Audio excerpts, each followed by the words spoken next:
Good morning, everybody. This is Mukherjee, working as Associate Professor in St. Peter's Indian College, Hyderabad. And I'm going to today deal with the g.p.thomson experiment. And this g.p.thomson experiment is actually the experiment which was basically used to identify or demonstrate the de Broglie wavelength properties. The de Broglie wavelength said that, or de Broglie hypothetical statement said that lambda equals to h by mv. So this is only a hypothetical statement, and we don't have any experimental proof for this hypothetical statement. So the experimental proof for this hypothetical statement was given by Mr. J.P.Thomson. And this J.P.Thomson is none other than the son of J.J. Thomson. And we know who is J.J. Thomson. Of course, the J.J. Thomson is nothing but a person who actually gave the properties of electrons. And his son proved that the electron also behaves like a wave. And his father gave that the particle behaves like a particle, or electron behaves like a particle. And his son said the electron behaves like a wave. How it exactly behaves like a wave? Under de Broglie hypothetical conditions. So we need to verify, or we need to study, or we'll study or understand how exactly this J.P.Thomson experiment was successful enough to give this de Broglie hypothetical statement.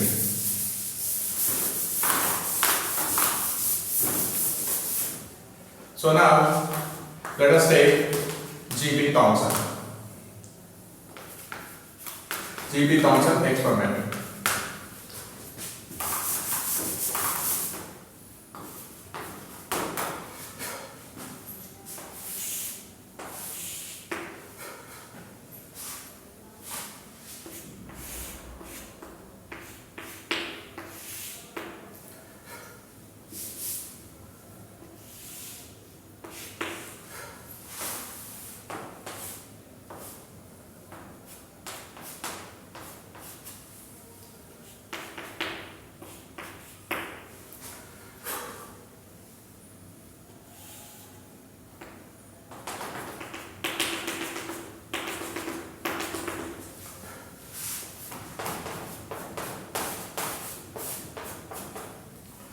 So this is the experimental representation of a J.P.Thomson experiment is.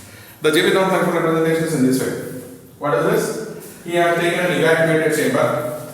In that evacuated chamber there is a cathode filament, and this cathode filament is connected to high tension, and this cathode filament is going to release the cathode rays. Of course, cathode rays here, what is that we call it as? The electron rays. Cathode in the sense electron rays. And these electrons are allowed to fall on the gold foil. This gold foil is a very thin gold foil, like a plastic wrapper on the books. Like we purchase a notebook, any notebook. When you purchase any notebook, you're going to have a plastic wrapper on the notebook. So the thickness of that plastic wrapper is something similar to the wrapper of the gold that is mounted here. So then what happens? The cathode rays will fall on the gold foil, and thereafter they will be getting transmitted. After this transmission, what happens? So here, before going to go all these things, before going to go and discuss all these things, let us discuss some other fundamental properties. Like old televisions. Nowadays we are getting this LCDs. We are getting LCDs and LEDs and plasma televisions. Also we are getting this hybrid organic televisions and whatnot. But earlier we used to have a television called as CRT, the cathode ray televisions. Now cathode ray television, how are the cathode ray televisions? The cathode ray televisions, inside you are going to have a filament. And this filament is nothing but a cathode filament, and this filament is connected to a conical disc or a conical kind of arrangement, and this conical arrangement is connected to a screen. This is what a cathode television was, something similar to this. You're going to have a filament here, and this filament is connected to a conical type of this thing, and this is connected to a screen here, and this screen is somewhere coated with zinc sulfide or zinc phosphate. These were the older televisions, like black and white televisions. Let us go for a black and white television, somewhere in the eras of 1980s or 1990s for that matter. Black and white televisions. So black and white televisions, what is the case? You are going to have a filament, and this filament is nothing but a cathode filament, and this filament is connected to a conical this thing, and this is connected to a screen. So generally how exactly it happens?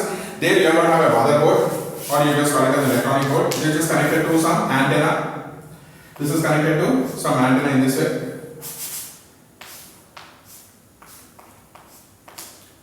Because then there were no cable networks, it was only the Doordarshan that was available in 1980s and 1990s, or first half of the 1990s. There was no cable networks, it was only the, what was that available? It was only the Doordarshan that was available. And we used to receive the Doordarshan, it was free to air channel. So Doordarshan was received, we used to have an antenna here. This antenna is to collect the radiations of the Doordarshan, and these radiations were sent to the motherboard, and this motherboard accordingly is connected to the filament here. According to the information that it receives, the cathode rays will be fired, and this cathode rays will be moving into this hollow conical, and accordingly they will be going and they will be hitting the zinc sulfide screen. And this zinc sulfide screen, what happens when these rays goes and hits the zinc sulfide screen? You know what happens? The zinc sulfide atoms takes the energy, gets excited to a higher level, but eventually they come down to the ground state. When they are coming to the ground state, what is it they will be doing? They will be releasing the energy, and that energy will be released in the form of pictures that we see here. This is what generally it happens. This is what actually the case of the general working here is. And accordingly, the motherboard is connected to the electromagnetic. The magnetic field will be applied according to the information we receive from the antenna. Antenna information is received, which is sent to the motherboard, which is decoded. Accordingly, the information is sent to the filament, and filament fires it. And similarly, this electromagnetic field is also applied on the cathode radiations that are released from here. And this information will be received from the antenna. So antenna receives the information which is sent to the what is called as motherboard, and this motherboard, according to the information it received, it sends the signals to the cathode filament to release the radiation. Also sends the information to the electromagnetic which are applied here, or for example the magnetic things which are applied, which is the electromagnetic field is applied, which will be acting on this rays, and these rays will be going and hitting the zinc sulfide screen, and the radiation received by the zinc sulfide, they accept it, excites to the higher level, it will come down to the ground state. When they come to the ground state, they release out energy, and that released energy is what we will be seeing on this television screen. This is exactly the cathode ray televisions. And the same thing is similar to here.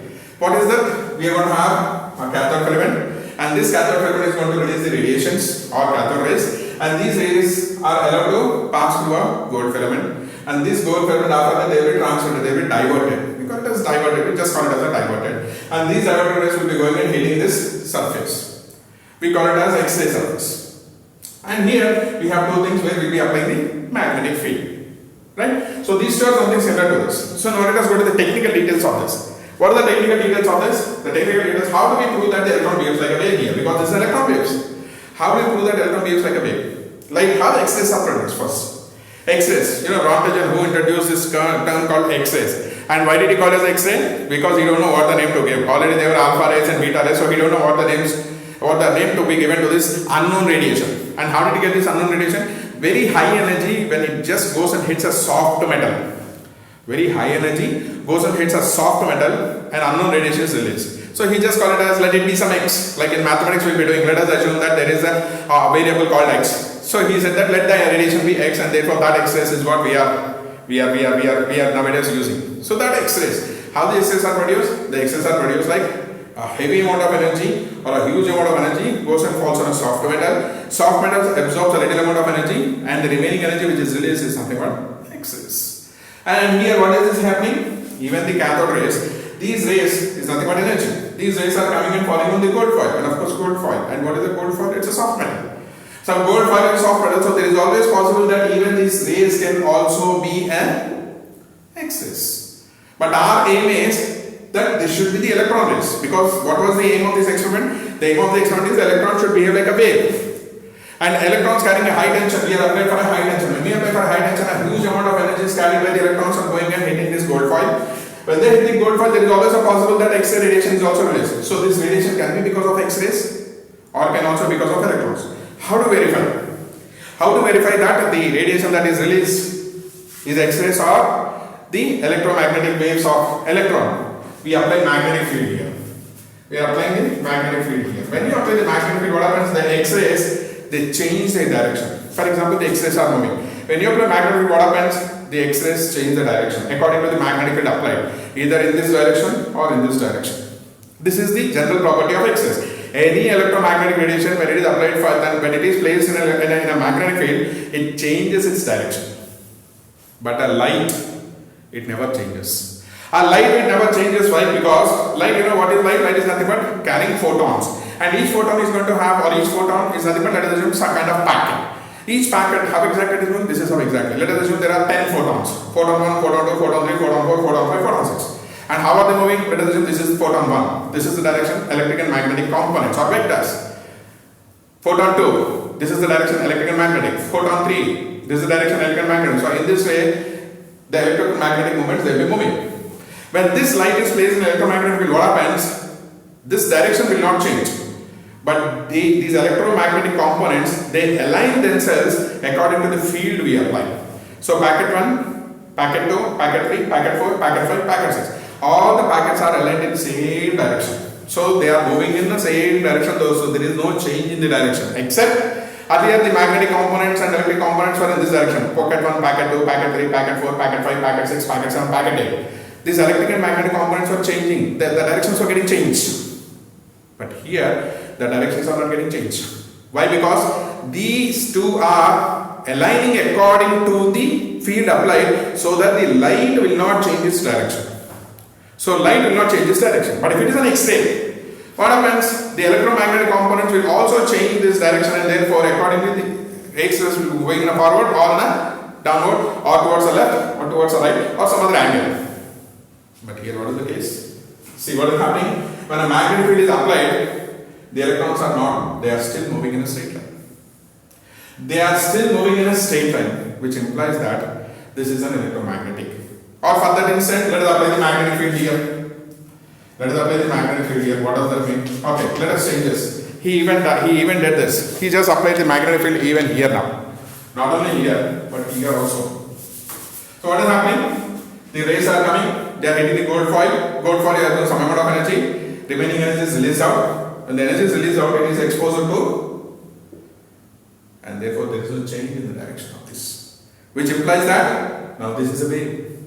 This is a wave. This is having the properties of a light, and therefore this behaves like a wave. This is the first fundamental property, that electron also behaves like a wave. And next, its output.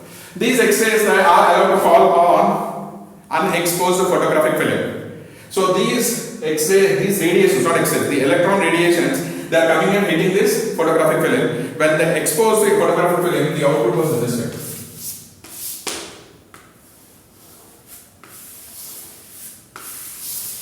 Concentric circles, which is nothing but the property of the diffraction. And diffraction is nothing but out and out wave property. We are not using any light here. We are using the electrons, a bunch of electrons, which actually are matter, which are particles, which have a definite mass. But now what is that happening? When it is exposed to high radiation and allowed to flow through a gold foil, some of the energy is absorbed, remaining energy is coming out of the gold foil, and this gold foil is exposed to, or the energy after the gold foil is exposed to magnetic field. There is no change in the direction of the magnetic field, and therefore what is happening? All the radiations are coming and hitting the extra photographic film, and when it is exposed, we are getting the concentric circles, and this concentric circles is nothing but something very similar to the diffraction property. So J.P.Thomson was successful enough to give the electron fundamental properties of classical, like its charge and other things, effective mass for that matter. But Sam, he proved that electron also behaves like a wave. And these are the only two persons, like father and son, who received the Nobel Prize in physics. There are no others who received Nobel Prize in physics, only this father and son. J.P.Thomson for the electron, J.P.Thomson for the electron's wave property. Like Marie Curie, who received the Nobel Prize in both physics and chemistry. Like here the father and son received the physics Nobel Prize, and that too only for electron. One was trying to identify the electrons' particle properties, and the other one was trying to identify the electrons' wave properties. So this was a beautiful demonstration of the electron preparing or behave like a wave, which is satisfying our de Broglie wavelength lambda equals to h by mv, because the momentum is reduced. When the momentum is reduced, what is happening? The wave properties are getting increased. But here, this is the first successful experiment. First and also successful experiment to prove that electron behaves like a wave. But we have a problem.